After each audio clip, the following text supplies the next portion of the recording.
Selamat datang kembali di Indonesia, Perdana Menteri Taur Matanrua. Saya masih ingat kunjungan yang mulia ke Indonesia tahun 2014 dan 2015 sebagai Presiden Timor Leste.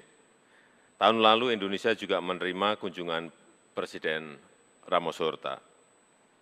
Intensitas kunjungan ini mencerminkan untuk terus memperkuat kerjasama di antara kita. Dan dalam pertemuan tadi saya menyampaikan beberapa hal. Yang pertama, saya menekankan pentingnya kerjasama ekonomi. Saya menyambut baik terus meningkatnya hubungan perdagangan kedua negara, dan kita berkomitmen untuk mengintensifkan pembahasan mengenai pengembangan kawasan ekonomi di wilayah perbatasan antara NTT dan Oikuse. Dan untuk mendukung kerjasama ekonomi, khususnya pengembangan kawasan ekonomi di wilayah perbatasan, kita sepakat untuk mendorong dimulainya perundingan pembentukan Bilateral Investment Treaty. Saya juga menyambut baik peningkatan konektivitas darat antara lain melalui peluncuran perdana trayek rute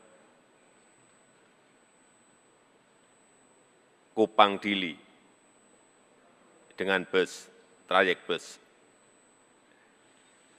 Secara khusus, saya juga mendorong agar biaya logistik transportasi laut untuk kegiatan bisnis dapat diturunkan. Yang kedua, pengelolaan kawasan perbatasan.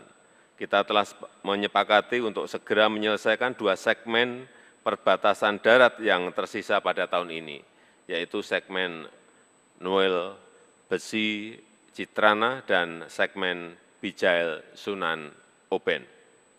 Penyelesaian perundingan batas darat ini penting untuk dapat memulai perundingan maritim serta mendorong pembangunan PLBN di Opoli.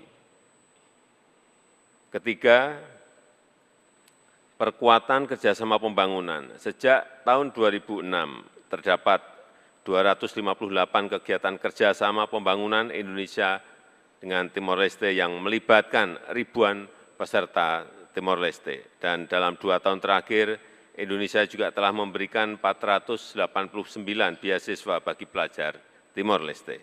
Indonesia berkomitmen untuk terus melanjutkan kerjasama pembangunan, terutama melalui penguatan kapasitas SDM. Dan selain ketiga isu bilateral tersebut, saya juga menyinggung mengenai keketuaan Indonesia di ASEAN. Sesuai hasil KTT ASEAN di Phnom Penh, Timor Leste secara prinsip telah diterima sebagai anggota ASEAN. Roadmap untuk keanggotaan penuh sedang dipersiapkan, dipimpin oleh Indonesia sebagai ketua ASEAN saat ini.